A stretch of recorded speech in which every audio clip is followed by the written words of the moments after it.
Good morning, Mississauga. I'm Trevor McPherson, the President and CEO of your Mississauga Board of Trade. Thanks for joining us today for our virtual WLC Women's Leadership Conference Series, a fireside chat with Dr. Janet Morrison, President and Vice Chancellor of Sheridan College. Today's event will be hosted by David Wojcik, Chief Strategy Officer and past President and CEO with the Mississauga Board of Trade. Before starting our event today, I would like to quickly review the virtual event protocols. All attendees will remain on mute as we are recording this event. A Q&A session will occur during our fireside chat. If you have a question, please use the Q&A button, bottom of your screen, to enter your questions. Please try to keep them succinct so we can get through as many as possible. Questions will only be visible to MBOT staff and panelists, and MBOT staff will review all the questions that are asked, and we'll do our best to have as many of your questions answered. Try to group them thematically if they're a large volume of questions as well. I would like to thank our sponsors, Bell Canada, JD Factors, and RBC. Thank you for your continued support to each of you. Now, please welcome Lena DeMarco, Regional Director, Community Affairs with Bell Canada, to say a few words and to officially introduce our guest speaker today. Lena? Thank you, Trevor. Good morning, everyone. On behalf of Bell, I am delighted to join you today for this timely conversation with Dr. Morrison. Bell has a strong focus on the promotion of women to leadership positions. Some of the ways we do this is through mentorships, resources, partnerships with organizations like Mississauga Board of Trade, and networking. Which is why I am so delighted to introduce Dr. Morrison, a dynamic leader who is well known for her leadership and passion for student and community success. Dr. Janet Morrison was named President and Vice Chancellor of Sheridan College in June 2018, prior to which she held the position of Provost and Vice President Academic at Sheridan for 2 years. Before arriving at Sheridan, Janet spent 17 years at York University working in various roles focused on learning, discovery, and engagement, most recently serving as Vice Provost Students. Janet has also held leadership position in student affairs and taught at the University of Guelph, Bowling Green State University, Medical College of Ohio, and George Brown College. Having worked in the post-secondary sector for over 25 years, Janet remains passionate about student success and community engagement. She served as a staff representative on York's Board of Governors and in 2010 was awarded York University's President Leadership Award. As an active volunteer, Janet is the former chair of the Board of Trustees at Holland Bloorview Kids Rehabilitation Hospital and previously chaired the Board of Directors for the Children's Aid Society of Toronto. She was appointed to the Federal Advisory Committee to prevent and address gender-based violence at post-secondary institutions and is co-chair of the Colleges and Institution Canada working group tasked with the development of a national standard of psychological health and safety for post-secondary students, and she sits on the CICAN Impact Advisory Committee, which is focused on advancing the Unsustainable Development Goals. Please join me in welcoming Dr. Janet Morrison. Wow. So thank you so much, Lena. You and I've worked together on a number of those initiatives, including with Bell's tremendous support in ensuring access and optimized services for students around positive mental health. I know you and I share a commitment to the well-being, the health and well-being of young people, not just at Sheridan, but in the province and nationally. So thank you so much for your leadership today. I'm thrilled to be here. So I'm looking forward to an engaging conversation with David. He always delivers on that front and to taking some questions. It's a great day to talk about leadership. Every day is a great day to talk about leadership. So thanks for the invitation, MBOT.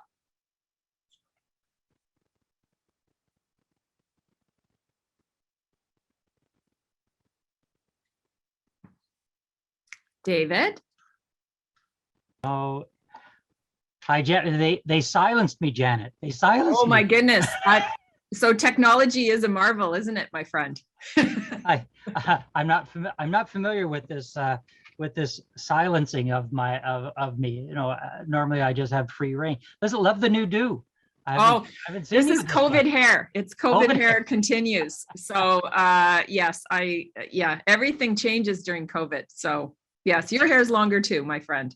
Well, thanks. Thanks for joining us, Janet. It's always great to see you. And I want to say, you know, we've got great representation on the board of directors with Wade, but we certainly do miss you on the board. But I know you're helping us out with our education and skills development areas. So thank you for that. Janet, everybody wants to know the answer to this question. When you were a little girl, did you dream of being the president of Sheridan College? Was that your lifelong goal? And tell us, and if it wasn't, tell us what you always wanted to be. Right. So such a great question. You know, I like you take a tremendous inspiration from mentoring young people. And I think part of my meta message to aspiring up and comers is that I don't know that anybody knows exactly what they want to be. And I always exercise caution, because what you may want to be today may not be what you ultimately decide is in your wheelhouse. I think for those of us committed to learning and growing and stretching and being reflective, you know, that's a moving target. So ironically, I did not grow up wanting to be a provost or a president. I'm not sure who does, but certainly not my children.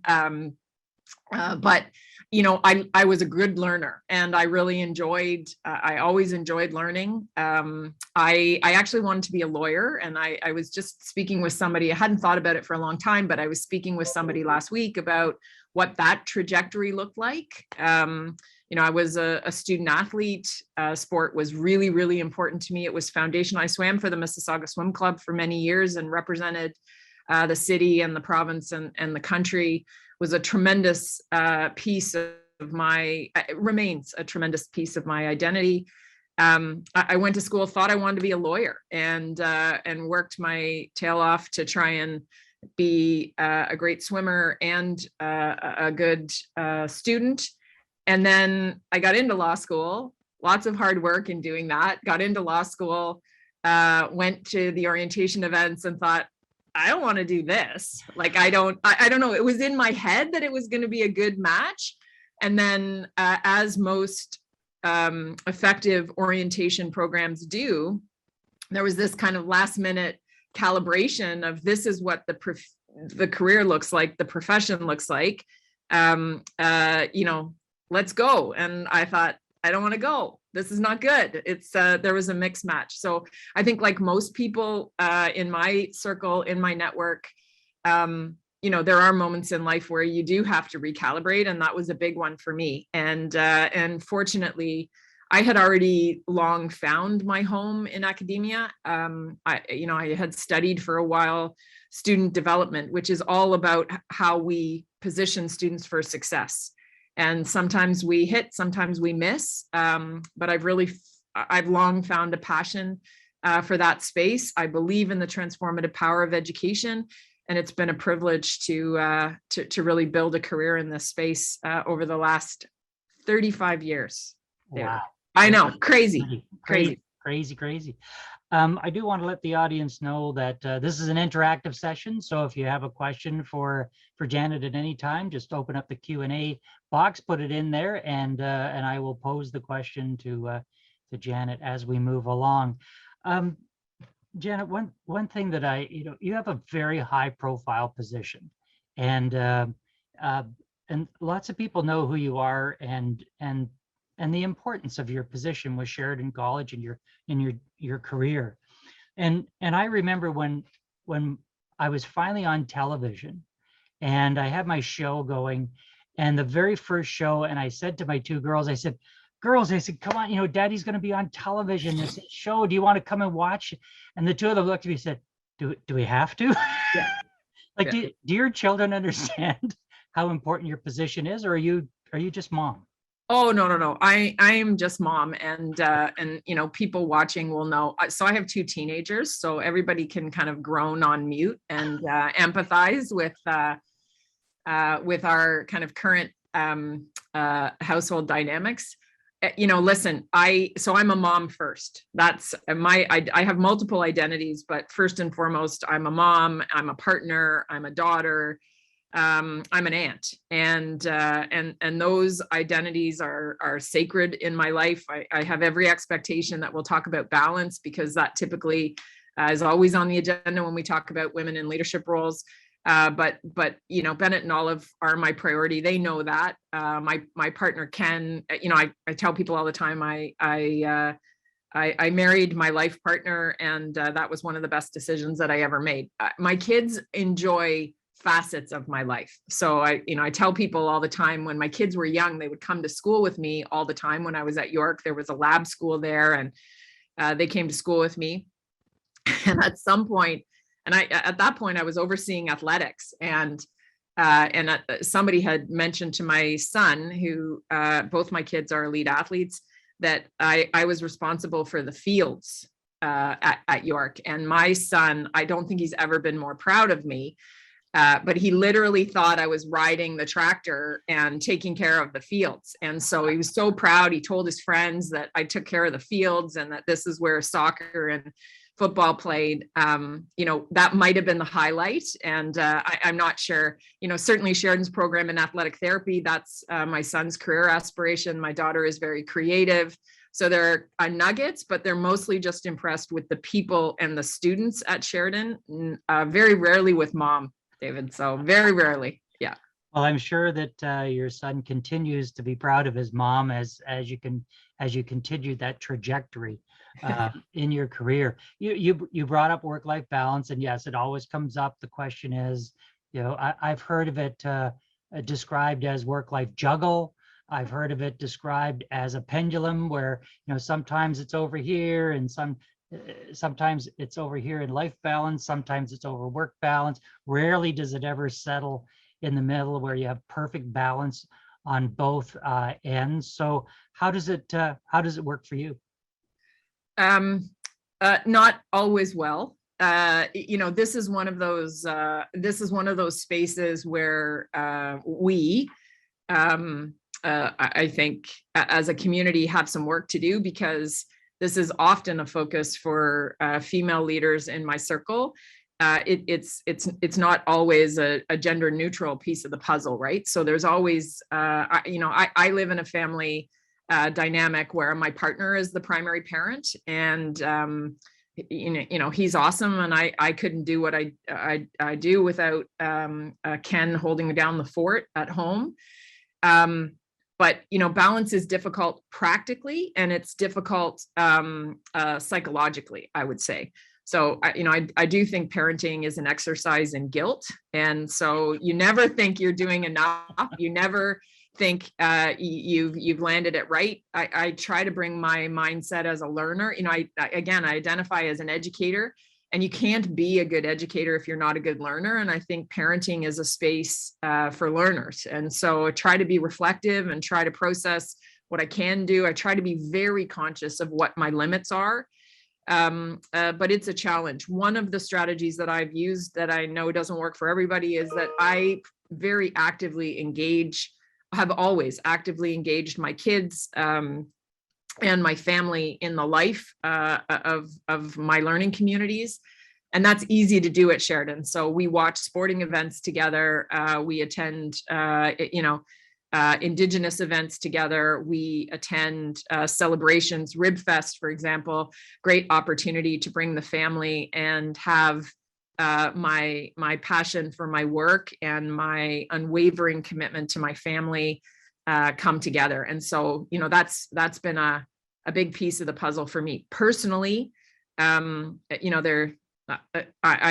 very committed to my own mental and physical well-being. And again, I try to morph those things. I always work out on campus. I work out with a staff or a student leader, because there are synergies in pulling together the various pieces of your life. And that's where I have found some sense of balance over the years. But, strategy and tactics aren't as important in my commitment to finding balance as they are in other aspects of my business and my personal life. Janet, you mentioned you've been in your career for 35 years. So you have come through your career in what I call the age of the stale pale male. I get to say that because I are one. Yeah. And how have you seen things change, develop for women in leadership roles over the last 35 years? Is it easier today? Is it more difficult today? Or is it just different? Yeah. So it's a great question, and I get asked it a lot. I always start with my formative experience. So I have 3 brothers. I'm the only daughter in a family of 4 kids. And I believe that my dad's influence was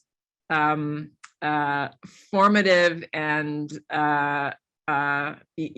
truly a force in reassuring me from day one that the sky was the limit, and the expectations were the same for me, for my brothers. I didn't have a good sense of what gender was relative to my capacity or to the world around me until I was into my teenage years. And I really, both my parents are amazing people. My mother was a longtime leader in Halton region. My dad, an entrepreneur and a successful business person. I've lived a life of tremendous privilege. At the top of that list was really the unwavering belief in my capacity and the articulation of expectations for all of us that really went beyond any of our certainly gender, but any of what other people may have seen as limits. So I think that's really important, and I hope to be parenting my daughter in a similar, both my son and my daughter in a similar way. I am routinely struck, and I talk a lot about the fact that there are relatively few female leaders in the post-secondary sector, never mind in Ontario, but in Canada. And, I'm sad to say that number has actually gone down since the start of the pandemic, that with retirements of some of my colleagues, those positions have been filled by men. In some instances, they're all great hires, but in an instance, I think there's also a need for broader diversity in senior leadership positions. And I just want to commend a recent hire in our system where I think there has been an absence of diversity, and I think that will move the whole entire system forward. It's distressing to me because it's not the only piece of the puzzle, but a terminal degree, typically a PhD is kind of a pathway to a presidency. And, women have greatly outnumbered men in that cohort for many, many years. And yet at the most senior levels, the number of presidents, the last time I looked was in the low 20 percentile. And that's not acceptable. For me, and I appreciated Lena's opening comments about Bell's work in terms of mentoring, resources, partnerships, networking. I believe that for me and my trajectory, it was all about having role models. So, my grandmothers, my mother, my aunts, but also, the now president of York University has been a mentor of mine and a role model, for 2 decades. And I saw Dr. Lenton as a dean, and then as a vice provost, and then as a provost, and as a president. And she consistently was like, you can do this. And so I do think, putting up exemplars for young people, male and female, is critically important, particularly across science, technology, engineering, and math. And we continue to struggle in those spaces. Seeing yourself represented in those most senior roles, David, I think is really, really important.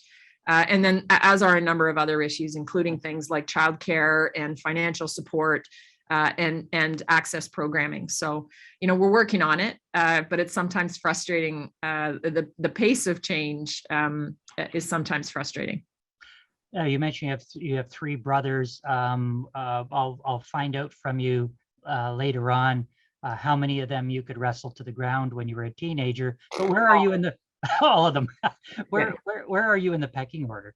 I'm the oldest. So yeah, I'm the oldest, and I actually come from a really interesting family. Also taught me a lot. So I have one bio brother and then two adopted brothers. And so and you know, one of my brothers has special needs and continues to be supported in a residential congregate care setting. I learned a ton from, and my other brother, so neither of my two adopted brothers, they were both adopted as teenagers. My parents were fostered kids, and I learned a tremendous amount from that experience. Again, I think it just informs your life view, particularly when your family of origin is one of privilege. Janet, being the eldest, how do you think being the eldest made a difference for you? Well, so I'm the oldest in my nuclear family, and then I'm the oldest grandchild on two sides in a large family. So, you know, I would certainly concur with a lot of the literature around what that looks like. I think particularly because I was the only female, and my two adopted brothers are exactly the same age as I am. Our birth dates are all, you know, 6-7 months apart, I think. Which was always a bit of a family fun point when people were asking for ID. My mother's a remarkable woman. But yeah, triplets. Yeah. 6 months apart. Yeah. But you know, you know, certainly whether it's by nature or nurture, you know, I always felt a deep sense of responsibility. And I know my brothers would tell you that, you know, I remain the organizer and the sometimes cat wrangler. You know, I think that taught me a lot about leadership. You know, I really credit kind of two experiences with my early formative leadership interests. The first was no doubt in my family circumstance. You know, again, my dad was an entrepreneur and built businesses, supervised people. My mother was a child welfare advocate, leader in that sector. I saw them cultivating capacity. I mean, I really saw them coaching and mentoring. Networking was always an important. My dad kind of had 3 rules about leadership. You know, the first was you got to work hard. This was my dad's thing, day in, day out. You work hard, and he modeled that and instilled that in the boys and I. You know, second piece was always do the right thing, and that's never crystal clear, David. Like, it hasn't been crystal clear, certainly through the pandemic, what's the right thing to do. But my dad was always very clear that if you listen and you pay attention, you'll figure it out. And when you don't, you pivot and you do it quickly and honestly, frankly, transparently. And then the third piece was to give back. And so, you know, what I saw modeled for me was a lot of volunteerism. And so, you know, volunteering wasn't voluntary in our house. My brothers would say, as would I. So I think, you know, that was a formative experience. And then in athletics, I had the opportunity to captain teams, and you know, that taught me a lot. If you can lead peers, I think that can germinate a real sense of servant leadership, which you know, continues to be my orientation today. You know, it's very interesting how we see leaders that evolve from families where leaders existed before, and it sounds like, you know, both your mom and your dad were both leaders in their own space.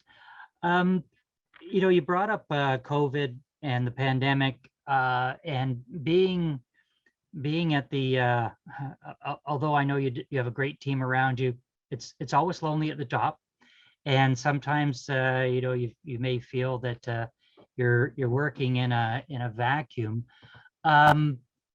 What was the most significant challenge for you going through the pandemic, being responsible for really thousands of lives? Yeah, well, so I was conscious about that every day. You know, I might take a step back to that whole notion of what it meant in my family to lead.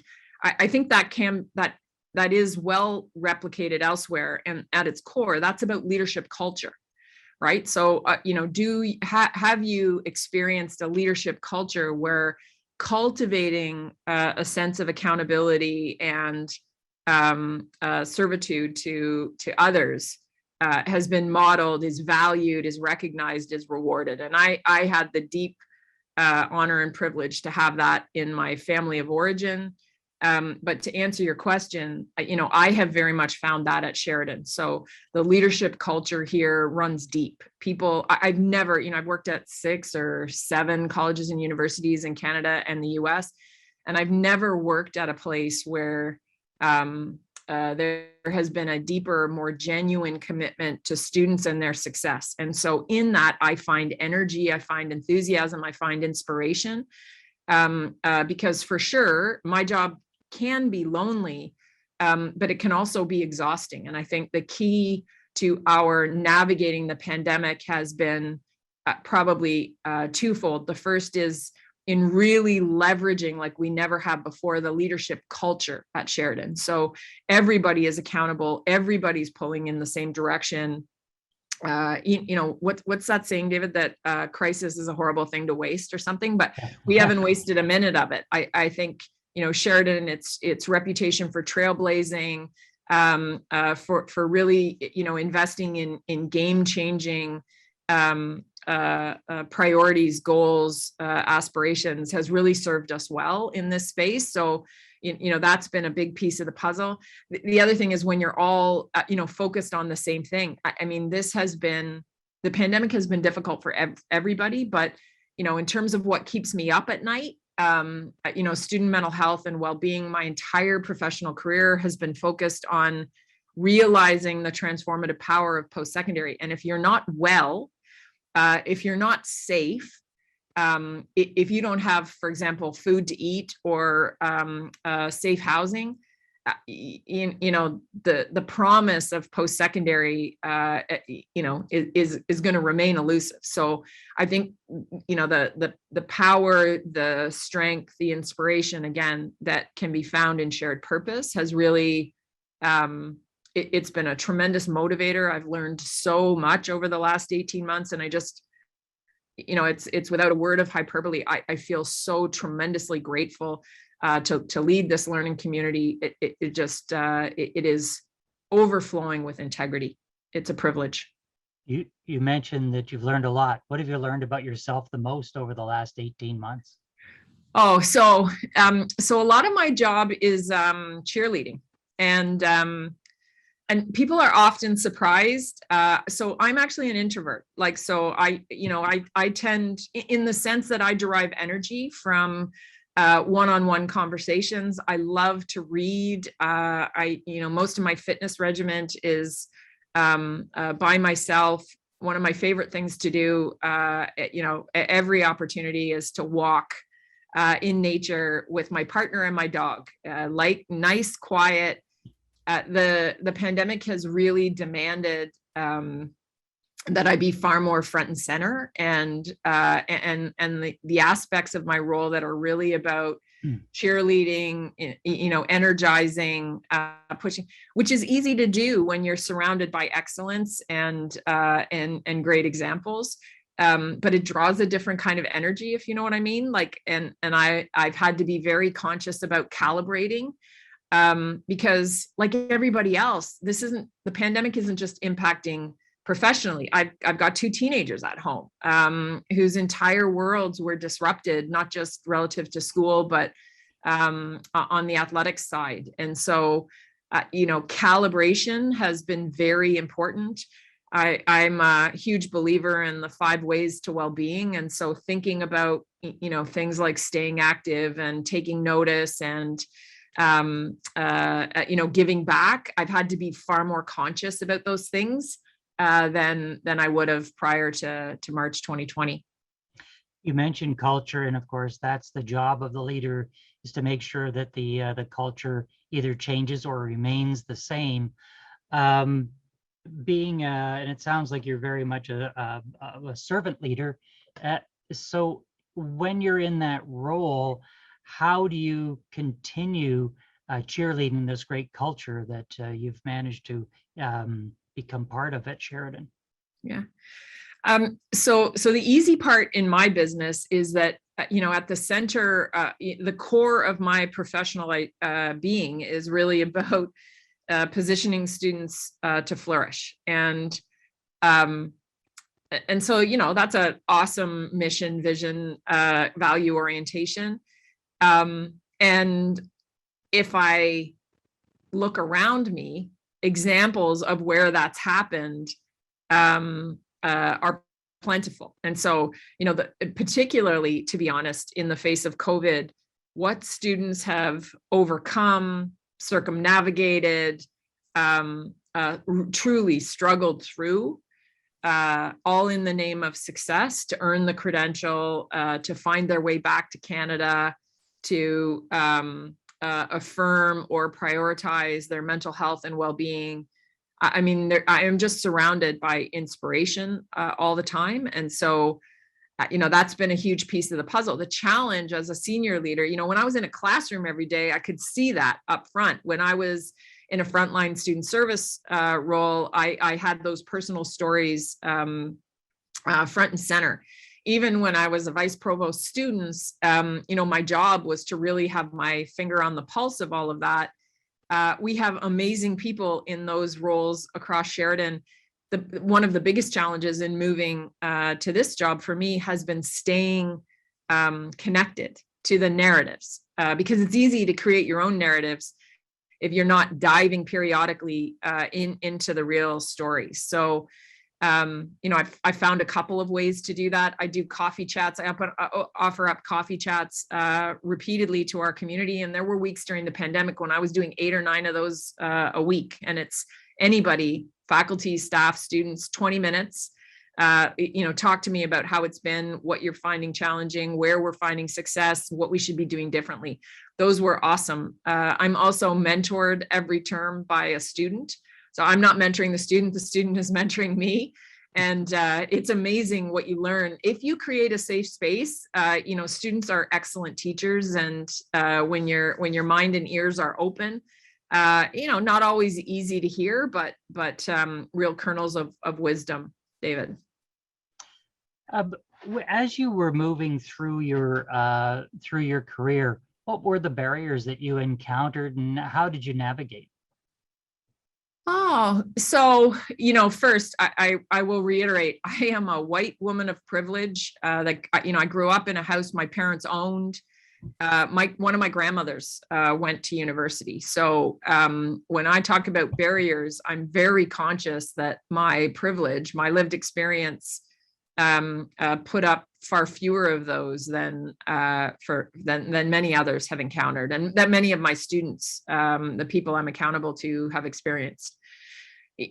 There's probably they probably fall into kind of one or two buckets. The first was that, notwithstanding the tremendous mentorship and role models that I had at York and prior, the absence of women in those top jobs.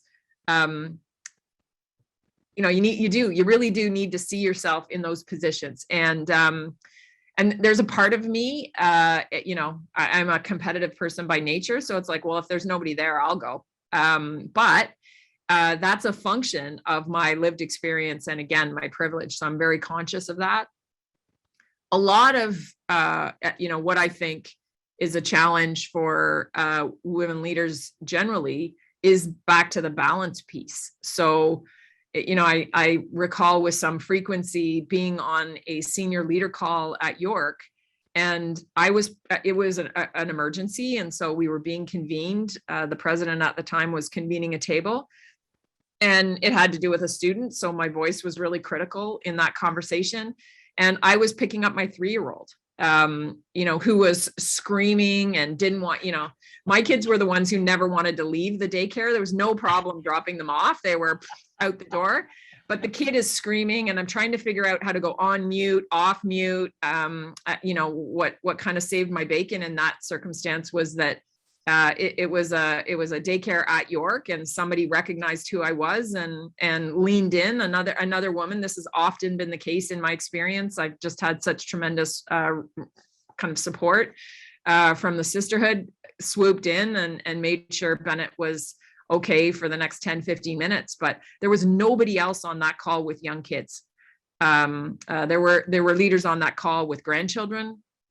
but it was, and I was new to the job, and David, like the anxiety, we were trying to manage a crisis. All I could think of was, I'm going to get fired because Bennett's screaming at the top of his lungs. And I think that happens to women a lot. I think today you can be screamed at on social media. You can be alienated. You can be marginalized. You can be harassed in any number of ways. On the one, the flip side of that is your life circumstances demand different levels of attention that can't always be compartmentalized. You can't tell a 3-year-old, mom's going to be with you in 45 minutes when this is over. And I think, we all need to figure out how to insulate, and leaders, I'm very conscious of this, have to figure out how to be more empathetic and flexible. And I do think COVID's taught us a lot about that. Well, we do know that three-year-olds live in the moment, and everything's an emergency in their life. So yeah, 16-year-olds kind of seem the same way, David, but I don't know. A question from the audience.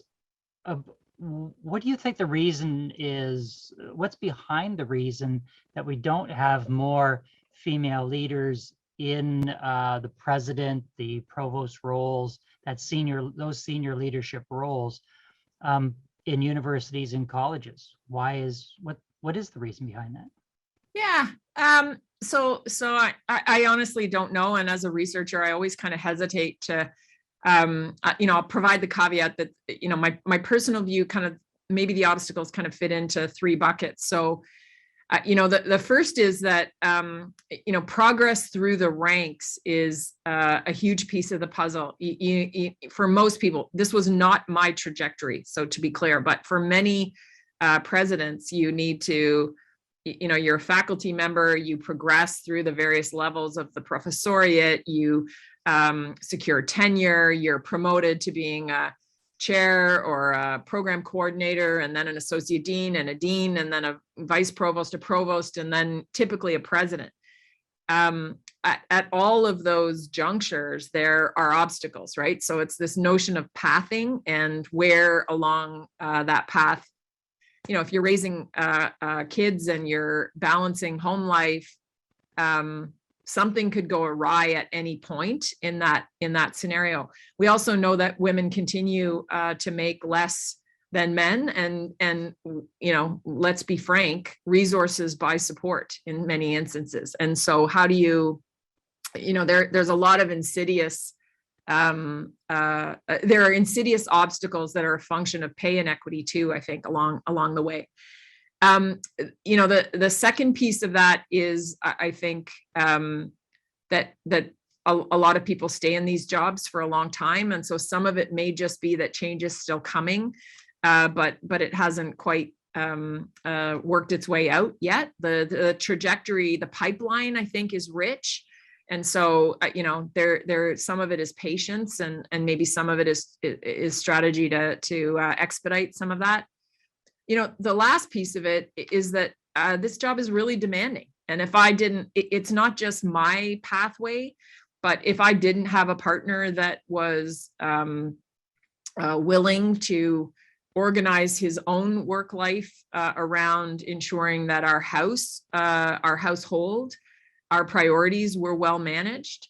So there's an intersectionality to the obstacles that I think brings some complexity. It's kind of like a wicked problem, right? Where you can't just pull apart one piece of it. So the job is really demanding, not during COVID, but I'm probably out 4 nights a week, and often doing something on the weekends. The travel schedule, if you don't have, if you're not vested in a partnership, and if family is a piece of your personal puzzle, that's a circle that's difficult to square for sure. And I think we all also need to recognize not everybody wants to be a president and CEO. That people get to a certain point in their career and they are completely happy. I know my sister-in-law was she was a kindergarten teacher. Yeah, very well educated, master's degree in in education, but she loved teaching kindergarten kids. Yeah. and she was quite happy to stay there, never had any design. And now, considering, the kind giving individuals that are in the education system, and they go into education to be educators, is that part of the issue with finding leaders, that they didn't go into education to become leaders, so they're happy to do that? Yeah, and I can really relate to that, because I loved interacting with students in classrooms, and so absolutely, there's some underpinnings to that too, though, that for folks that are really on the front lines doing the truly important work of transformation through education, regardless K-12 or post-secondary, we need to pay those people appropriately. We need to ensure that their workplaces are safe and secure, and we need to ensure that they have multiple ways to engage and develop their skill sets. So, I think lifelong learning, is certainly something we try to impart on every graduate at Sheridan, but staying fresh, staying attuned to the latest research, evolving with your profession. Leadership doesn't mean more senior positions. Leadership means staying attuned, staying dialed in, staying current. And the obstacles to that for women aren't all that different than the obstacles to moving up the ladder. And so I think, the imperative remains the same. How do we create equity, fairness, inclusivity, such that people can do what they love, find ongoing reward in it, be compensated fairly for it, and continue to grow and develop as human beings, but also as professionals. So, there are lots of days when I miss being in a classroom, and I tell myself every day that every promotion that I've had affords me more or broader impact in the place that I think is most critical to students and their growth, and that's a classroom and the relationship that students have with faculty members. So, I never lose sight of that they're the most important people in the meta equation on any campus. And every level of seniority I've climbed, it's how can I now use the heightened level of influence I have, the authority, the power, influence, to make sure that those relationships are better, stronger, optimized to drive growth. So, everybody has to see their potential, right? Whatever that is. Mm-hmm. A question from our audience. It's around the reimagining learning and education in our communities. How have you managed that challenge through the pandemic? The notion of community? The notion of reimagining learning and education. Right. Okay. Yeah. So, this is obviously a topic of great debate across education. I'll give you my personal view. So I study transitions, how we transition learners into communities such that they're optimally positioned to learn. And so by extension, I study how students are optimally positioned to learn. I think, the online learning environment is a tremendous advancement for learning. And I can only speak at the post-secondary level because I kind of study 18 to 24-year-olds. But I think there are huge limits to what's possible now in an online space. There is a tremendous benefit from an access perspective to online learning, whether that's synchronous or asynchronous. We actually know that, about 20% of Ontarians have a disability come to their learning with other challenges or obstacles to circumnavigate. Online learning has moved us forward in terms of creating a more equitable, inclusive learning space. What's missing from that, and is particularly important relative to the pandemic, is a sense of an equal sense of community. And we can do that online. I have not yet seen it done to the same effect. And so, what we're seeing right now is students just absolutely clamoring, sometimes not behaving the way that we would like. Maybe not as responsibly, but what you're seeing across the country right now is just this tremendous enthusiasm to be physically proximate. And I think, we know that people learn best, that they grow, most effectively when they have a strong sense of purpose, when they feel like they belong, when they're connected to other people. Student engagement in a learning community is actually one of the strongest predictors of success metrics like grade point average and persistence and retention. I have every confidence that, we're sufficiently entrepreneurial and innovative to figure that out in a largely online environment. I don't think we're there yet. And I think that's one of the lessons of the pandemic, that we need to capitalize on what's great about online learning and remote access, while never losing sight of how important human connectedness is to people and organizations. And that just makes the challenge, bigger. We are, some of us like one-on-ones and some of us like crowds, but we're social beings. We like the interaction with people. So my heart goes out to students that have been basically isolated from their peers through the pandemic. Janet, leaders, we spend a portion of our time reflecting on what happened in the past so we can learn from it. We spend a good portion of our time dealing with the present, and we'll talk about what your day looks like, but we also spend a good portion of the time thinking about the future. So when you look at the post-pandemic world at Sheridan College and expand that to education in general, what do you see as the future? Yeah, so what we're seeing around the future of work and the post-pandemic, both economic and social environment, is this imperative that's been long coming. You and I've talked about this, David. Graduates need to have concrete discipline-specific skills. So if you're an electrician or you're an animator, there are things that you just need to be able to do.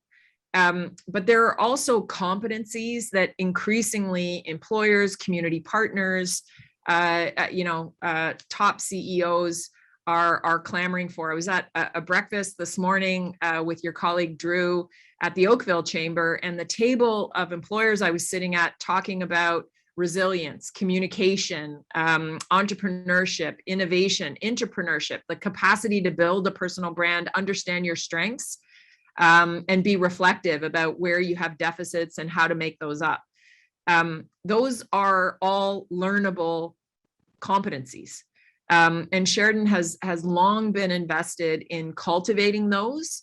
I think increasingly what you're going to see are post-secondary programs where those things are better integrated and documented, so that when we graduate students, it's not off to the side that you did some leadership stuff or that you were involved in the in Sheridan's entrepreneurship research growth engine.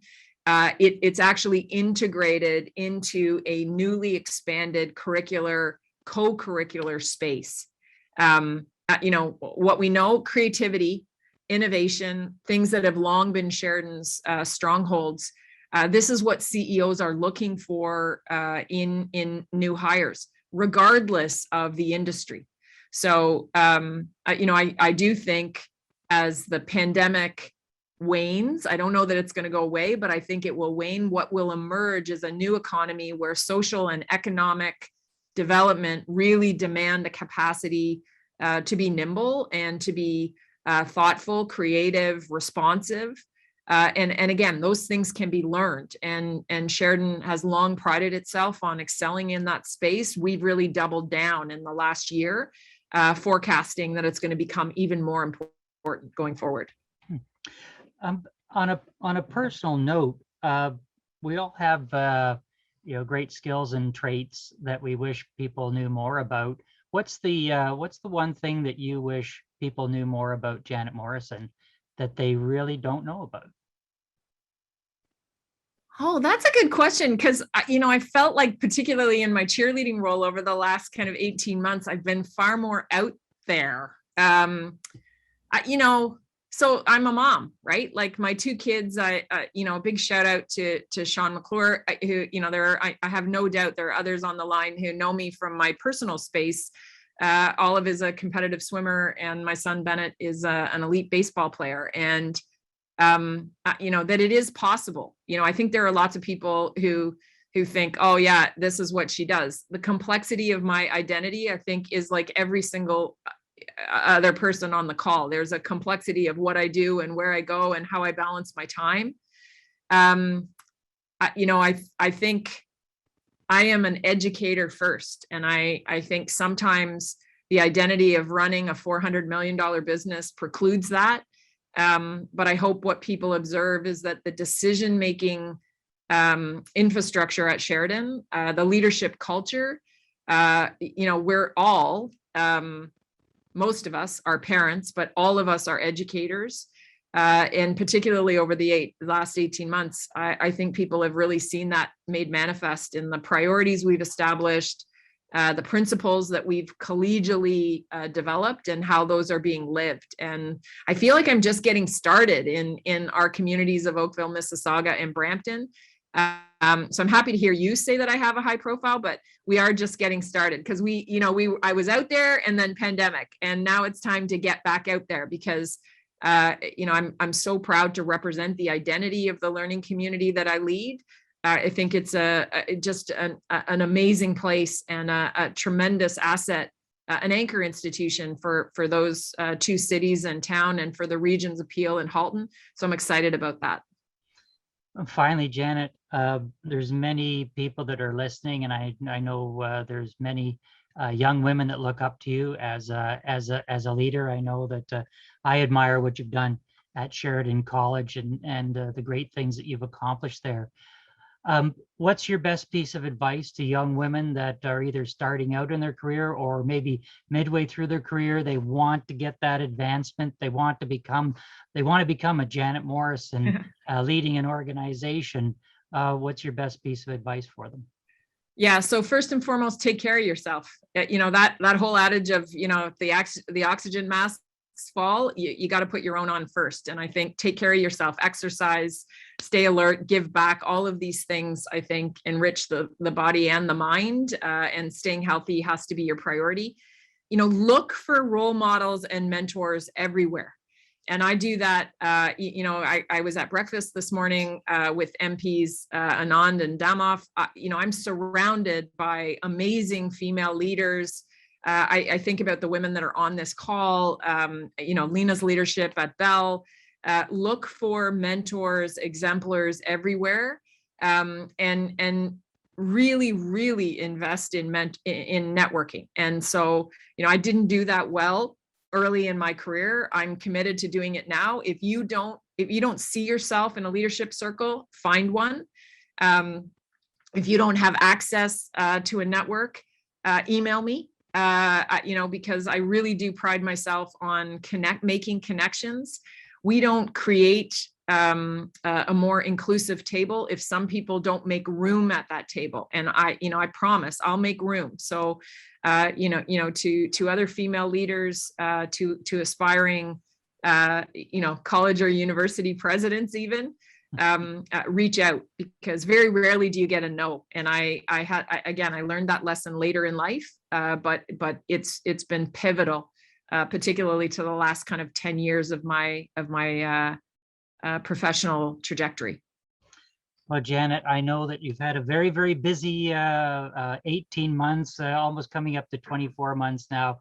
We've waited patiently for you to join us. And I have to say, from the bottom of my heart, thank you so much for joining us. It's been well worth the wait to have you join us and give us your perspective on women and leadership. And with that, I would call on Tina Capobianco. Tina is the Vice President with JD Factors, and she is going to do an appropriate thank you. Tina?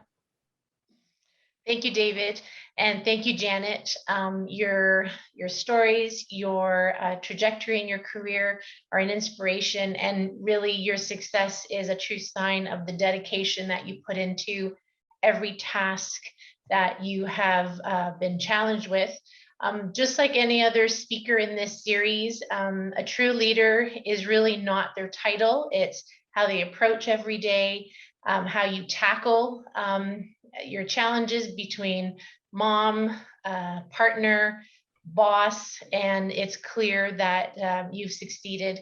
JD Factors prides themselves in promoting and encouraging female leadership.